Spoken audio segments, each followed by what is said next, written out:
বান্দর আসেনি। বান্দর কি করছে? ঘুমাচ্ছে। সারাদিন বসে বসে বসে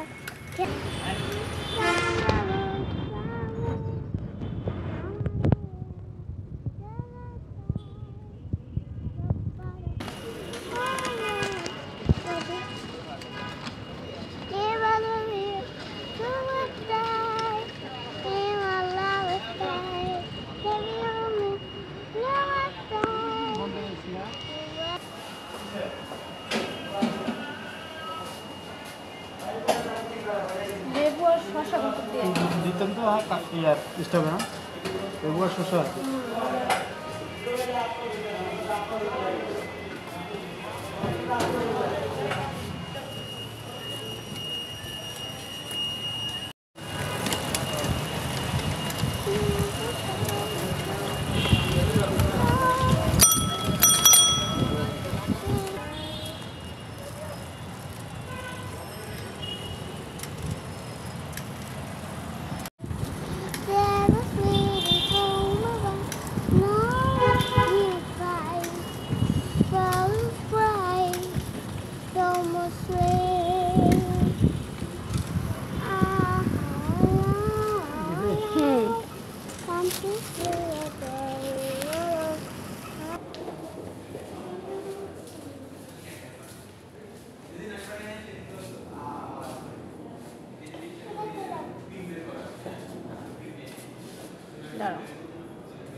আসসালামু আলাইকুম, সবাই কেমন আছেন? আলহামদুলিল্লাহ, আশা করি ভালো আছেন। আজকে আসছিলাম বনানী 22 নম্বর রোডে আব্বুকে নিয়ে থেরাপি দেওয়ার জন্য।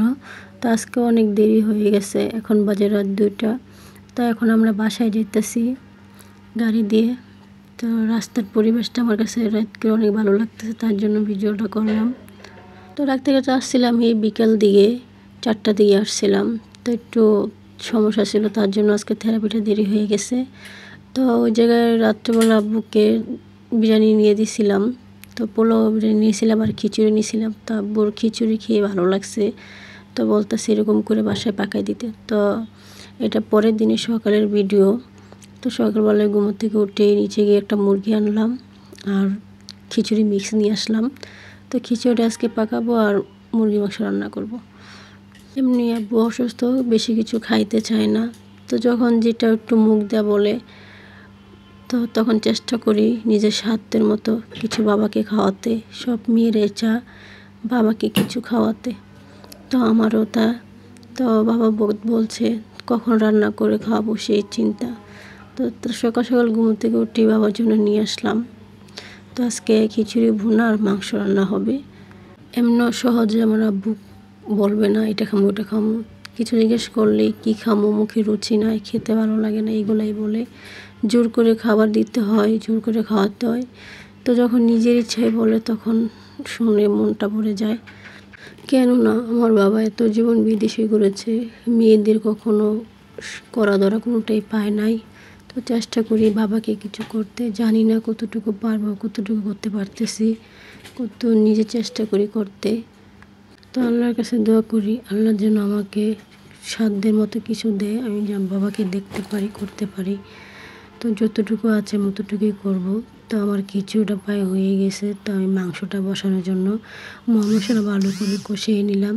তো এই জায়গায় আমি একটু সাথে দুধ আর চিনি অ্যাড করছি, যাতে তরকারিটা খেতে অনেক ভালো লাগে। তো এটা ভালো করে কষানো হলে তো একটু বেশি জোর রাখবো না, একটু মাখা মাখা রাখবো। তো আমি এখন ঢেকে দিব। তো খিচুড়িটা প্রায় হয়ে গেছে। তো আমি একটু ভালো করে লাড়িয়ে চাড়িয়ে খিচুড়ি এখন নামিয়ে ফেলবো। তো আজকের ভিডিওটা এই পর্যন্তই। ভিডিওটা যদি ভালো লেগে থাকে লাইক কমেন্ট শেয়ার করে দিবেন। আর তো আজকে আমি যা যা করলাম এগুলো আপনাদের সাথে শেয়ার করলাম। এই যে আমার তরকারিটা। সবাই ভালো থাকবেন, সুস্থ থাকবেন। আল্লাহ হাফেজ।